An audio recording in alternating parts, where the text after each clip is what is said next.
All right, here we go. Good. All right, welcome everyone to this presentation of Kansas City Ballet's live dancer chat.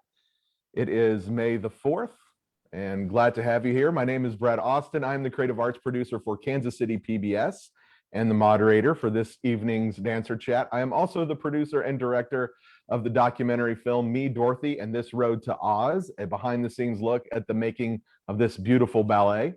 If you're so inclined, you can check out your local listings. It's going to be playing on Kansas City PBS over the next few weeks, as well as you can check it out on YouTube or on the PBS video app. So awesome. Tonight we will be celebrating The Wizard of Oz since it first debuted here in Kansas City back in November of 2018. As a quick reminder, The Wizard of Oz will be showing May 13th through 22nd at the Kauffman Center for Performing Arts. Easy for me to say. Let's do that again. At the Kauffman Center for Performing Arts. Man, that sounded so much better. And I encourage anyone to go get your tickets if you haven't, and you can go through kcballet.org and then click that ticket in the top right hand corner. And I can't wait to see everyone there. It was so amazing back in November of 2018. I can't wait to visit those characters once again. So enough of the housekeeping. Tonight, dancers that are with Anna Hagerman will be playing Dorothy for The Wizard of Oz. She was born in, I'm going to get this wrong, I should have checked this earlier, Pordenone, Italy. Yeah, all right, look at me go. And began her dance training at the age of 6 in Hillsborough, Illinois. She joined Kansas Ballet in 2014. Leon is the Cowardly Lion, or just the lion. I want nothing cowardly about Leon, I'll tell you that. He was born in Qingdao, China. He trained at Beijing Dance Academy for 6 years before graduating in 2001. He's a senior soloist with the Cincinnati Ballet before joining the Kansas City Ballet also in 2014. So thank you, Young. And Cameron Thomas will be playing the Scarecrow in The Wizard of Oz. And he began his dance training in his hometown of Rochester, New York in 2013. And he's now in his 6th season with the Kansas City Ballet. So welcome, Cameron. Thanks for being here. And Ben was the puppeteer for Toto. He has been dancing since he was 6 years old in his hometown of South Bend, Indiana. He is in his first year with the Kansas City Ballet Second Company, also known as KCB2. And welcome, Ben. It's good to have you here, especially since this is your first time with visiting these characters of The Wizard of Oz. Liliana, let's start with you.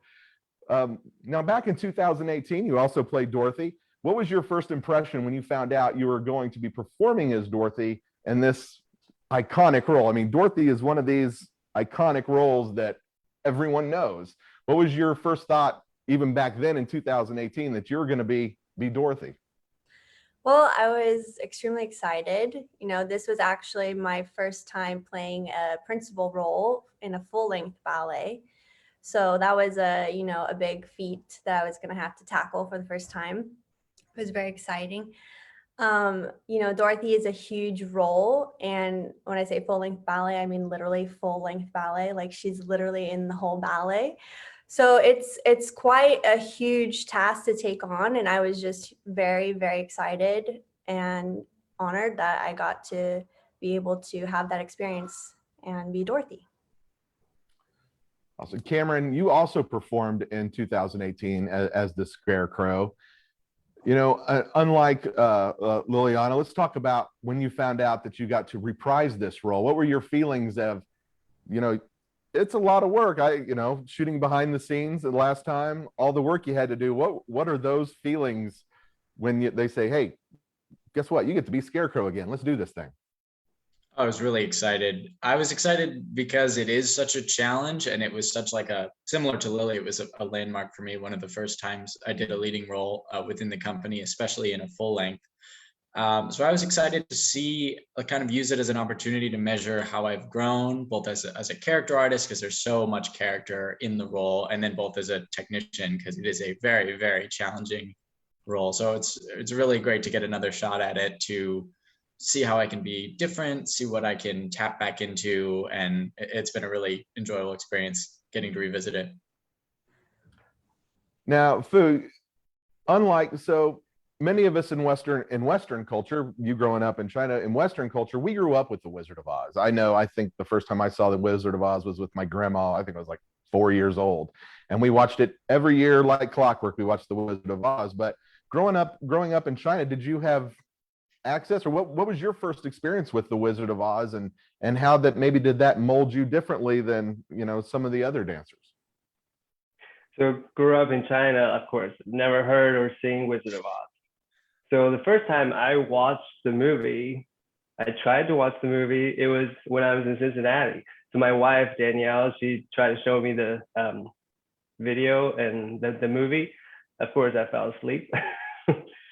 And then, of course, when we found out we were doing it in 2018, I was like, okay, so maybe I should actually stay awake to watch this movie to know what the story is. So then I can, that can help me to understand the character for the ballet. But yeah, in China, we have no, I don't think anyone knows what Wizard of Oz is. That's pretty wild. So I'm going to stick with you a second. Fu. We got a question that came in from the chat, and it's a good question about the physical. So you're coming off Dracula, and again, you were on stage for a very long time, very physically demanding. How do you come off Dracula so physically demanding, and then once again you come into this role where you don't leave the stage for, I don't know, two hours? I mean, all four of you are on the stage almost the whole time. How does that, going from doing that, in Dracula, and then coming right back out and doing it as the lion in the Wizard of Oz?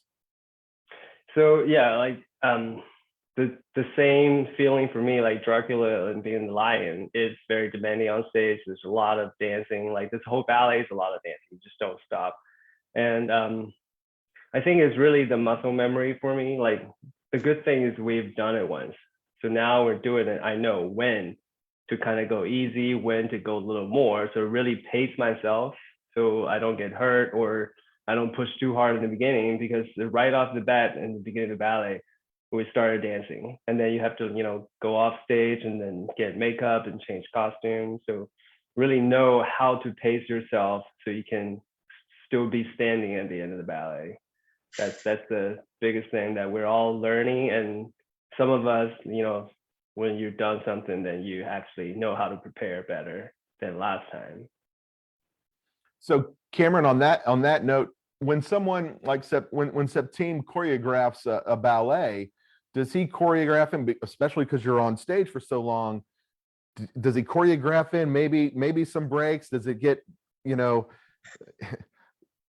I think Liliana said it's almost like a roller coaster. How do you get that respite to be able to perform at your peak through the whole ballet? Well, the nice thing is, though you are present for the entire time and there's lots of blocking, like you'll have to run across the stage or react to a certain character or event that's happening on the stage, the rest moments are in there in the sense that there's a lot of freedom in the characters, especially because we were on such a tight timeline when we made it.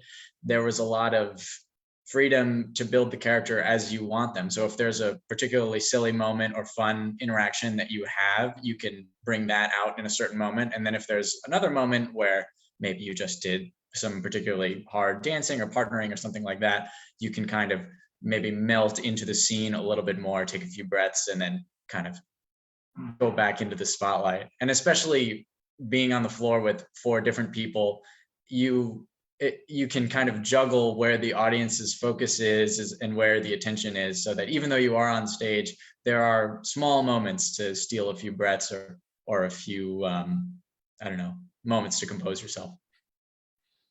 So you're used to it. You've performed as the Scarecrow before, Fu, you've performed as the Lion before, and Liliana, of course, has performed as Dorothy before. But for Ben, this is your first year with Kansas City Ballet, so your first time performing as the puppeteer for Toto. So what was your first experience with this iconic role? Everyone knows Toto. It might be the world's most famous dog, or one of the. What has this experience been like for you to take on the Wizard of Oz in a whole new way, I'm sure? Yeah. Well, yeah, for me, I mean, I also grew up watching The Wizard of Oz, and I mean seeing Dorothy, but as well as Toto and the Scarecrow, Tin Man, and Lion.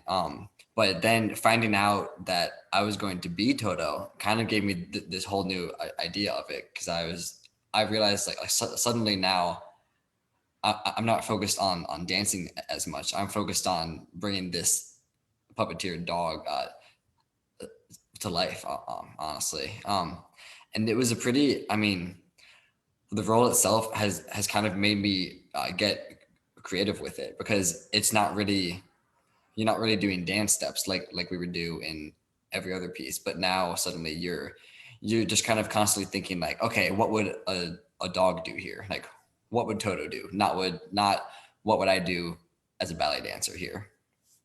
Well, what's interesting about that, Ben, is unlike the other, the other dancers that are with us this evening, the spotlight is on them. Your job is to really disappear as the puppeteer, even though you're on the stage with the How difficult has that been? Because that seems like quite the transition as someone who grew up dancing, at your forefront. You have to balance the artistry of it with, I need to bring attention to this inanimate object that's here on the floor and not myself. How difficult has that been, and what kind of challenges are those? Yeah, that is one thing that has been very different with doing Toto. And I've kind of noticed that like there's multiple times when I'm doing it, and then suddenly I'll look in the mirror and then notice, I'm like, oh wow, wait, no, I gotta hide. Like, they're not watching me, they're watching Toto, like the actual dog. So it's been different, and I've got to constantly remind myself to just kind of like get low, or like hide, or or sometimes when I'm running around, make sure that I'm not in the way of Dorothy or Scarecrow or all of them. So yeah, it definitely has been a very different experience being on stage, however, trying not to be seen and trying to have this dog be seen. Amazing. Ben, I don't know if anybody's ever told this, but if you ever want to be the stunt double for Tom Holland, I think you would be just perfect. I'm just saying that right now, and I'll be your agent. It'll be amazing. We'll make lots of money. So, of course, 2018, The Wizard of Oz was so successful, and every April since 1991, dance professionals across the globe celebrate the previous year's achievement at the Benoit de la Danse in Moscow. It's, like me, if you're a filmmaker, it would be equivalent to the Oscars, is what I've been told. So that's amazing. So the Wizard of Oz artistic team members were nominated for 3 categories in 2018. Septime Weber was nominated for Best Choreography, and sorry about that, and Matthew Pierce for Composer, Michael Rayford for Sets, and Liz Vandal for Costumes. So, and that was in the set and costume category. Also, 3 Kansas City Ballet dancers traveled to Moscow to perform at the Prix Benoit de la Danse inside the Bolshoi Theater, one of which was Liliana, who was able to perform as Dorothy. So tell us a little bit about that experience, Liliana, getting to go to Moscow, performing at the Bolshoi Theater. I even, with the very little knowledge that I have of ballet, the knowledge I do have is Bolshoi's a big deal, right? So that's really cool. So tell me about that. Yeah, I mean, it's a pretty big deal. Just being a part of the ballet that got nominated for the Benoit de la Danse competition was, just really cool in itself. And then the fact that I was able to go and actually represent Kansas City Ballet along with Tin Man, who was Lamine Pereira, Jeremy Hansen played Toto. And then we had from Colorado Ballet, Chris Moulton played the Lion. And then Stefan, I'm going to say it wrong, Azule from Royal Winnipeg Ballet was the Scarecrow. And it was amazing because we had never, even touched each other. Even Lamine from Kansas City Ballet, we weren't even in the same cast. So we had never, the 4 of us had never actually touched each other. And we did this section of the ballet that's a huge partnering section. It's all 3 characters lifting Dorothy around like she barely even touches the floor. So to have like basically these 4 strangers come together and put together what we call the dot pas de quatre, in only, I think we had only 3 hours of rehearsal the first day and then 1 hour the second day. And then, I mean, we were on stage, and not just any stage, you know, it was the Bolshoi Theater, which just to be able to step foot in the theater was like a dream come true for me. There's so many stars that I have looked up to in the ballet world, you know, like, you know, Svetlana, Maria Kochkova, all these people that I look up to and I aspire to be one day, you know, they dance there. And just to be able to be there and, you know, see their dressing rooms and their, I sat in Svetlana's chair to get my hair done. You know, it was just like an incredible, incredible experience. And I am so thankful that I got to be a part of it and represent Kansas City Ballet. And even like talking about it now, I'm like, did that really happen? It was really a dream come true. And I'm really, really thankful that I got to do it. Tell how important it is by the smile on your face. Just thinking about it puts a smile on your face, doesn't it? That's Yeah. easy. I was thinking about the characters of the Wizard of Oz. Again, I grew up with the Wizard of Oz, and especially when I think Scarecrow and I think the Lion, those are characters where their personas, I don't know how you balance those personas so well with the idea of dance. You know, when I think ballet, you know, it's precision and this athleticism, you know, elite athletes, you know, Cameron and Fu that you have.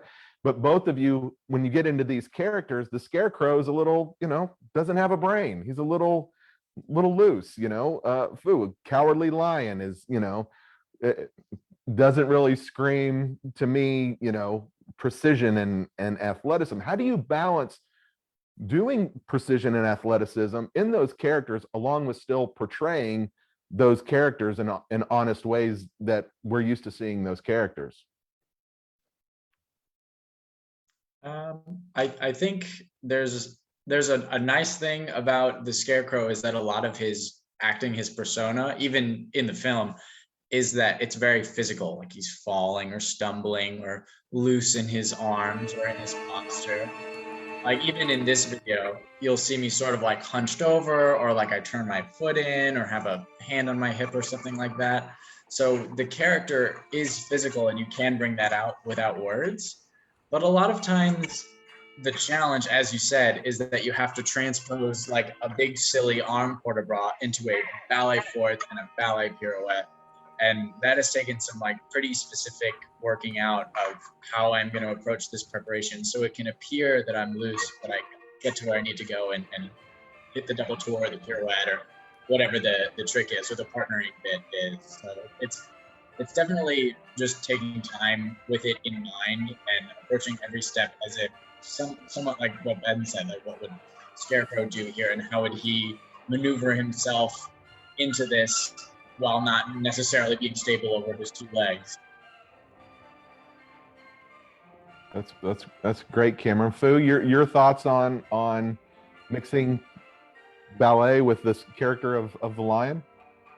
Yeah, so my character is a little different than Scarecrow, because obviously Scarecrow is not a live person or anything. So I'm like, you know, I have to think about, okay, so I'm not like a human, I'm an animal. So, you know, I have to keep my hand kind of like a lion paws all the time. And then just have to keep reminding myself too, I'm always scared until the end when I get my courage back. So I always have to, it's a little bit too, like, you know, keep the shoulder in a little bit. But like, of course, you know, when we do the classical ballet steps, we have to try to stay on your legs. So they're really like in between steps for me. It's you go from a tour, like a double tour to like a turns, and at the end of the turn, how do you come out of it? That creates that character there. So you're not finishing in the classical ballet position. You just jump out and then, you know, shake your legs and just be the scariest. I'm always scared. That's I like Fu, one of my favorite parts is you have moments where you make the audience crack up laughing, like that. Those moments of you using your tail to hide behind your tail and all that. It's funny. I kind of forgotten about those moments, and then as I'm sitting here talking to you, and you're kind of reliving those moments when I saw the ballet 4 years ago. I was like, oh man, food cracked me out. I can't wait to see that again. So that's awesome. We do have a question from Facebook, and one of the questions was, now there just seems to be a distinct movement vocabulary between male and female roles, especially in costume ballets like the Wizard of Oz. Do you ever want to switch or subvert masculine and feminine styles? Have you ever done so in a costume ballet?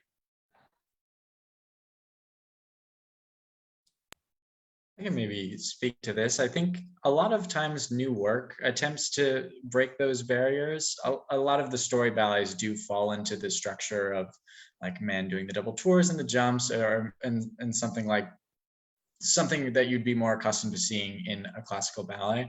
But a lot of times in new work, choreographers will attempt to break those boundaries in a number of ways. There are even companies around the world that put men in point shoes, or I know there are non-binary dancers dancing in companies throughout the United States and abroad. And the culture is changing around the strict norms of gender in ballet. For example, even here at Kansas City Ballet, I've done lots of partnering with other men. I think of ballets like Carmina Burana or Umbra by Miles Thatcher, a lot of the new work that we've made over the past few years. And it strays away from the man lifting the woman and that sort of being the norm in movement. And in a costume ballet like Wizard of Oz, there even is room for that. There's a lot of men lifting men, and it's not so much the norm anymore that men must lift women and men jump and women balance and that sort of thing.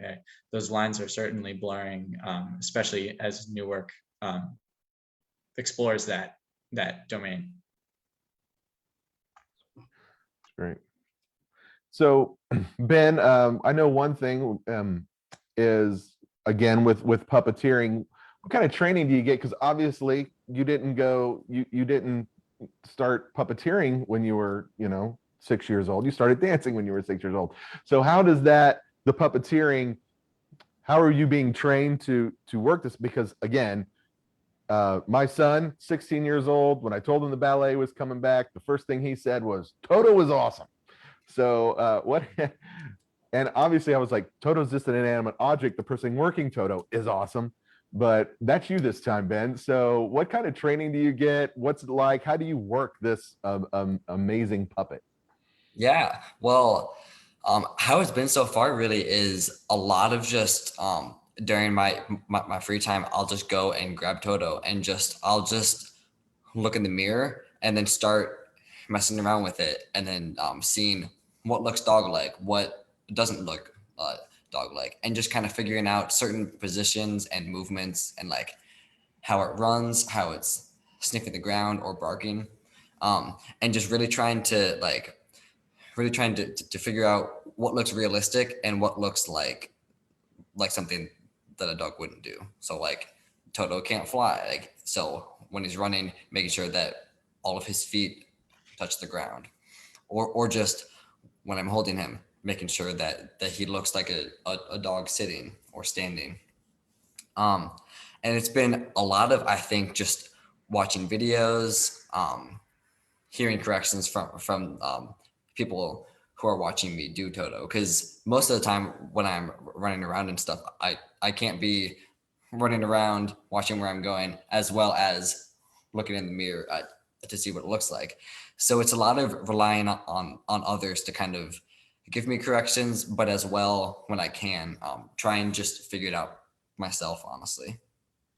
So Toto can't fly, but we have found out that Dorothy can fly, and she has to take flying lessons. Now, Liliana, tell me about one of the things, of course, we covered this in the documentary. We got to watch you as Dorothy fly for the first time, and tell us what it's like flying, because again, you didn't sign up to fly as a ballet dancer, you signed up to dance. So tell us about this experience and give us some insight into your flying capabilities. Oh, well, everyone at the ballet knows by now that I'm really terrified of heights. So the flying part is a little bit scary for me. It's completely safe, and I tell myself that, every time before I go up. but you are pretty dang high and there's nothing underneath you. So it's scary. And you have to act while you're up there. You know, the tornado scene is great because you are scared and I am actually scared. So that works pretty well. Then the second time I fly, it's kind of interesting because I have a harness on, but it's a different harness that actually hooks on to one of the flying monkeys harnesses, and he brings me up with him. That one's actually a little bit more scary because your harness is hooked to somebody else instead of the actual wires, but you have, you know, a man holding you, so you feel confident in that sense. But the flying, yeah, I get sweaty when I think about going up that high. But it looked cool. It looks amazing. It looks amazing. And one of the things that people, when they go and see, which I didn't know, is when you're in that harness, you have to keep your legs moving. So not only are you acting, but you have to keep your legs moving because your You're legs fall asleep, and your Yeah. legs fall asleep can't be good, right? Yes, you have to keep your feet pointed, you know, make sure you're making a nice line up there. It's difficult. And the harness is, you know, it feels like a big diaper, so it's not the most comfortable thing, but it's got you real secure. So you're totally fine, and it looks amazing. It wouldn't be the same ballet without all the flying that we do. Amazing. Well, if you're just joining us or you haven't been here the whole time, let me just reintroduce everyone one real quick. My name is Brad Austin. I'm the creative arts producer for Kansas City PBS and moderating this evening's event. And I'm also the director of the documentary film Me, Dorothy, and This Road to Oz, which shows broadcast on Kansas City PBS this month, first 2 weeks. So if you check your broadcast listings, you can find it there. You can watch it free on YouTube or on the PBS video app. Be sure to tune in. Tonight, obviously, we're celebrating The Wizard of Oz since it first debuted here in Kansas City in 2018. As a quick reminder, The Wizard of Oz will be showing May 13th through 22nd at the Performing Arts Center, the Kauffman Performing Arts Center. And if you don't have your tickets yet, you have to get your ticket. This is an awesome show. It's The Wizard of Oz, and it's done in a way that's gorgeous, beautiful. Everyone loves it. My 9-year-old daughter, when I took her, she loves it. It's great for the whole family. So if you don't have your tickets yet, go to kcballet.org, click tickets in the top right-hand corner. And, you know, I look forward to seeing you there. And I know all the dancers will look forward to performing for you. I mean, it's so amazing. It's beautiful. It's gorgeous. It's not what you imagine when it comes to The Wizard of Oz, and it's everything you can imagine: the colors, the costumes, the lights, the dancing. It's amazing. So I am joined tonight again by Liliana Hagman, plays Dorothy. Leon Fu plays the Cowardly Lion. Cameron Thomas plays the Scarecrow. And Ben, for the first time, is playing Toto. So we've got to learn a lot tonight. And welcome everyone that is just now joining us, if you've come into the Facebook Live. One thing that's very iconic in The Wizard of Oz, of course, is the shoes. And of course, another thing that's very famous in ballet is the shoes. So it seems like kismet that you have these beautiful red point shoes. And though that's not, you know, when you look at the shoes on stage, they're not, those aren't glue on, you know, sequence, are they? Tell us a little about those shoes. They're so iconic. Tell us about it, Liliana. Yes. So the ruby slippers that we have, they're actually, each shoe is studded with red Swarovski crystals, and there are 144 Swarovski crystals on each shoe. So there are 288 Swarovski crystals on one pair of point shoes. So it's a lot of sparkle. And Dorothy actually goes through 3 pairs of shoes throughout the entire ballet. She has her pink shoes in the beginning in the Kansas scenes. Then during Munchkin Land, she switches to her ruby slippers. And then at the very end, when she switches back to her bedroom, she goes into a different pair of shoes because those pink point shoes can't have ribbons on them because the change is so fast. You don't have time to even put your ribbons on. So she actually goes through 3 pairs of shoes for just one show. And I know you were just talking about, and one of the things that we covered in the documentary and we talked about earlier was how fast you have to change your shoes. Now, how does that does it throw you off? I mean, you have, I think it was what, like 70 seconds to change your shoes, and that's not normal, right? No, it's very quick. The first change is a little bit longer than the very, very last change. But it's one of those things again where even if you're not on stage, you're off stage at that moment, you know, I am like rushing to try and get my shoes on. So it's not even like a breathing moment, you know, and I have like my Band-Aids right next to them in case I need to, you know, retape something on my Gatorade, you know, quick sip. It's really, really fast. But thankfully, Amanda and I, the other Dorothy, we haven't missed it yet. So far, so good.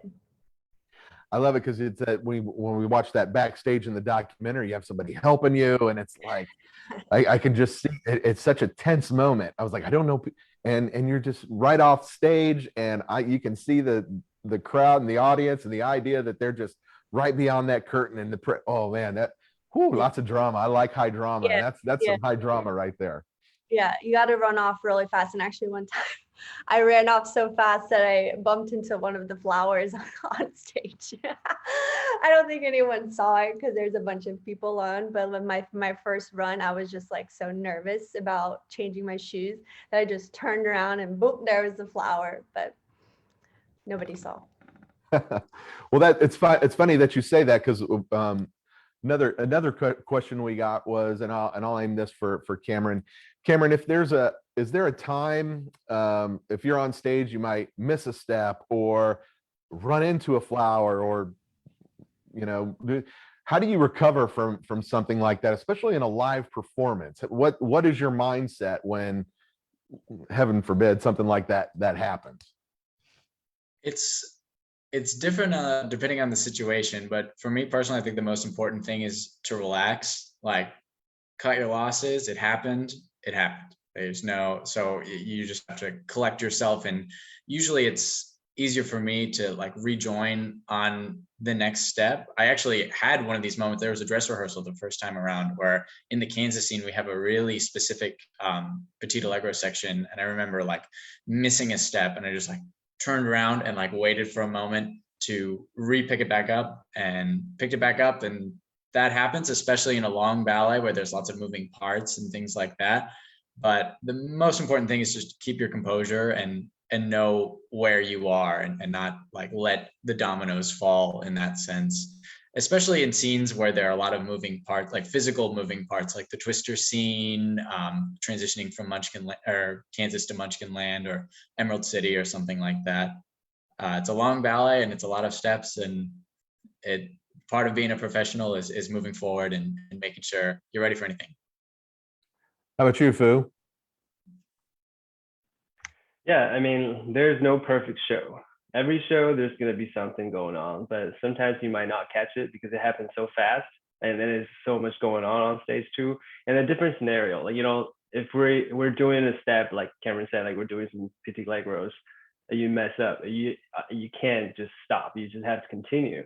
And then hopefully, you know, some people, they blink and then that's all happens, so they didn't see it. But sometimes, you know, when you do lifting a girl at the end of the act and the lift doesn't work, there's no way to save it. You just have to embrace and, you know, like to change to something else, kind of walk down center and then walk stage left to finish it. And so, I mean, that's really all the best thing we can do. So you sometimes, yeah, like you can play with it to make it out of nothing to something. But sometimes you just bear there, like, this has happened. Hopefully it's not going to happen again next time. No. So one thing that kind of taking from that and going into the opposite direction, watching The Wizard of Oz, the ballet the last time, there's so much going on stage. I mean, it is jam-packed from beginning to end. So much going on stage. I'm always afraid I'm going to miss something. Liliana, do you have any suggestions or any thoughts that maybe the audience should kind of pay attention for or see to think maybe you know, just so they don't miss something amazing? I just don't want to miss anything amazing, right? I'd say come to every show. It's very true. There are so many things happening. There are actually things that happen that I didn't know happened the last time we did this. Because the last time we did this, there was so much in my brain that I needed to know just for my part that I wasn't necessarily paying attention to like everything as a whole. And now that I know my choreography, I know what I need to do, I'm even noticing things that I didn't notice before. Like, no way, there are like, you know, like 7 disco balls in Emerald City. Like I had no idea, you know, that those were there. So there, you know, then there are some things though that we do try to keep secret, like how the ruby slippers get onto Dorothy and those sorts of things that we do try to hide. But I mean, you just gotta come back and see it again and again, because it's a massive, massive ballet, and there's something going on, multiple things going on the entire time. So many details, like the trees wear, you know, cool sunglasses. So like like every detail in this ballet is there, and it's really fun. Gotta come. The video's playing. I'm really distracted. I'm sorry. Yeah, exactly. There's so much happening. I'm so excited. I can't wait to see it. How about you, Cameron? Is there any spots in the ballet that you're gonna be like, you might want to look out for this because you don't want to miss it? This is kind of awesome. I think there's a lot that we, like Lily said, we do a job of like both turning our eye away from, like the ruby slippers is sort of a trick of the eye of how they get on her feet. And then there's a lot we draw your eye to, like even what's on screen, that emerald pas de deux, everything is still and the focus is on the dancing that's happening.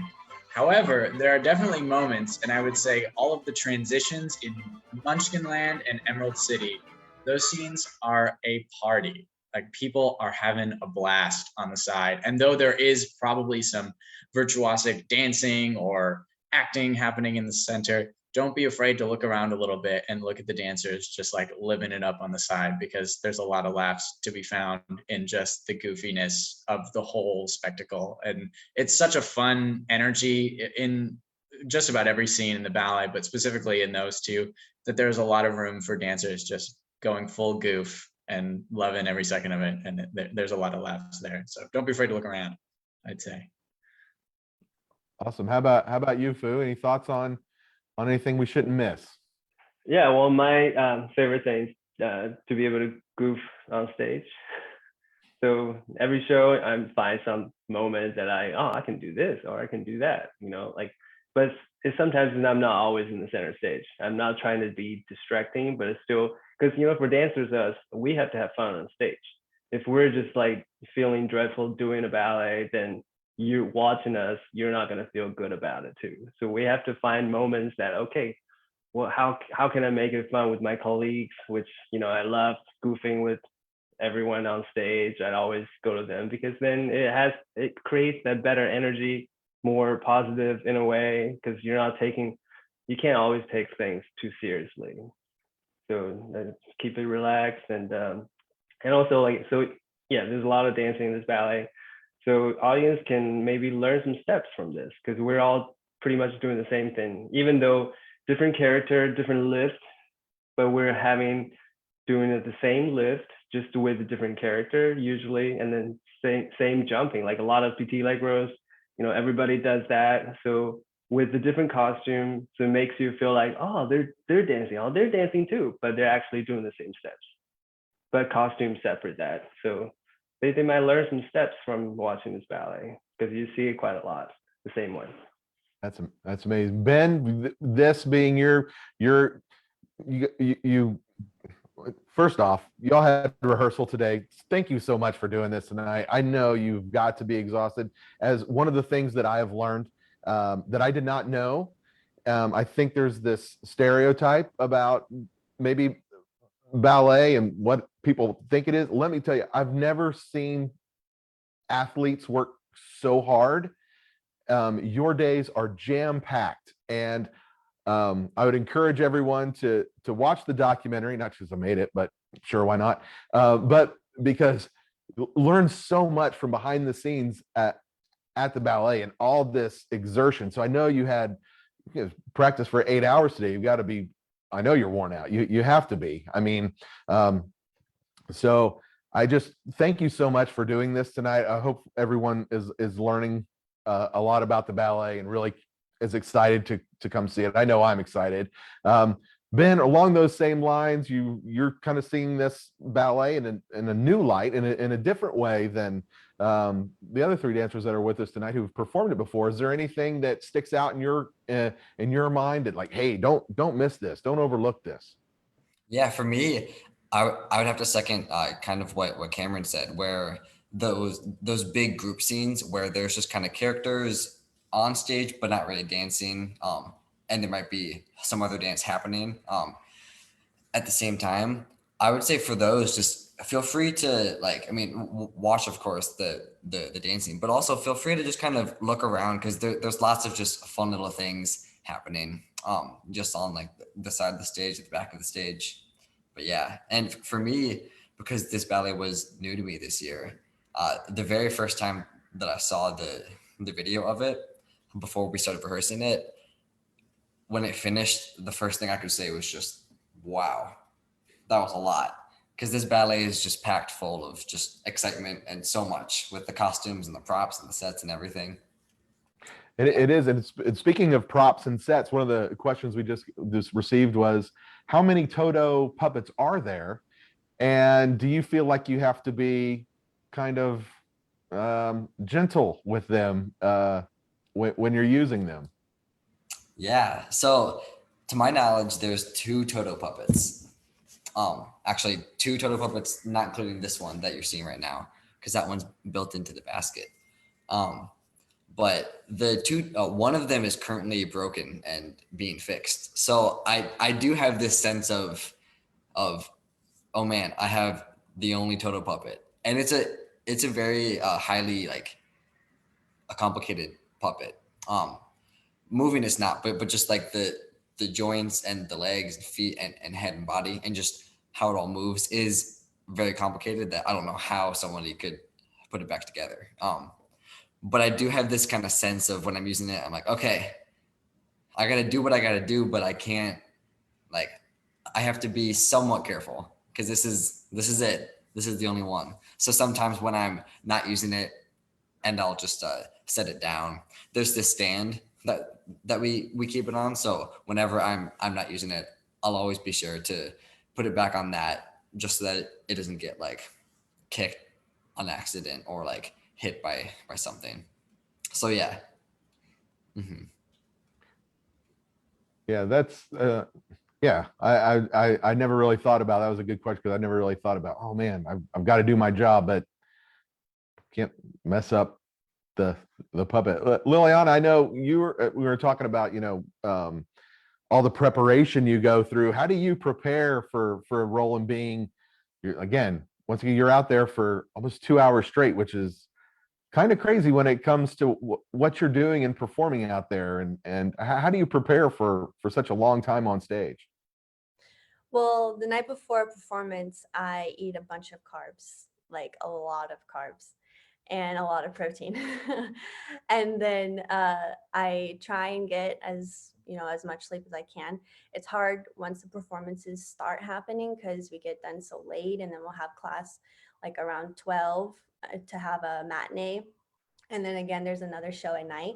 So it gets a little bit difficult, but I try to just sleep as much as I can. And then when I go in to perform, instead of trying to think of the ballet, as a whole, like all of these scenes and all of these difficult steps that we have to get through, I try and just take it like one step at a time, one Kansas scene at a time, variation, and then the pas de quatre, just scene after scene after scene. And then that way it's like you're actually going on this journey, and it just is happening, it's unfolding, and then all of a sudden, boom, the ballet's over. And then after the show is over, then I eat a bunch of carbs and a bunch of protein again and take a bath, you know, kind of try and calm the body down. And then we do it all over again the next day. Yeah, and again, the one thing I've learned is that, you're professional dancers, you're professional athletes, really, and your body has to break down. There's no way, after watching what you all go through on a day-to-day basis, there's no way that your body doesn't break down. Fu, what do you do to prepare to keep your body in tip-top shape, to keep it from breaking down, especially over this, this 2-week period? I treat every ballet pretty much the same. Like, there's no certain ballet that I need to be more like. Maybe there is, like, usually if I'm not doing too much, I can just sleep until I have to go, and I just go. But sometimes, like when we do ballet that I actually have to dance, then I just gotta keep it loose. I don't want to do too much before a show because I don't like to get tired already. I want to save my energy for when it counts, which is on stage in front of the audience, not behind stage. So I take a lot of naps during the day, anytime I find, and just take care of my body, keep stretching, massage myself these days because COVID, that's pretty much it for me. So I did, I don't know if Elizabeth, maybe she can find it, but I did snap a picture of one of those famous Fu naps. We might be able to see that here in a minute. We'll keep an eye out. What about you, Cameron, and your preparation and staying healthy and fit, but mostly, I mean, it's just so much. I just wish I could express to how hard you guys work and ladies work. I think there's a lot of wisdom in what both Lily and Fu said, like approaching every section, every step as if it's an hour rehearsal for just that section. That happens to be subsequently the next section, the following section, and everything like that. And I am slowly learning. I admit I am not a pro like Fu at saving my energy, even sometimes in class. If it's like today, we had a full run. Our first costume run today was very exciting. Oh, nice. Oh, there it is. The Yes. iconic Fu nap. So I caught a Fu nap. I want that picture. I will get it to you. It's one of my favorite pictures, and just to show again how hard you work. You got a break. You took full advantage of it, and using the piano as protection. Like, what else can you do? In the full costume too. That's amazing. Sorry, Cameron, you were saying? Oh no, I'm sort of echoing what Fu says and say that I'm slowly getting better. I tend to have especially before performances, sometimes I'll get a bit nervous and I'll try the same tour or the same pirouette 3, 4, 5 times in a row.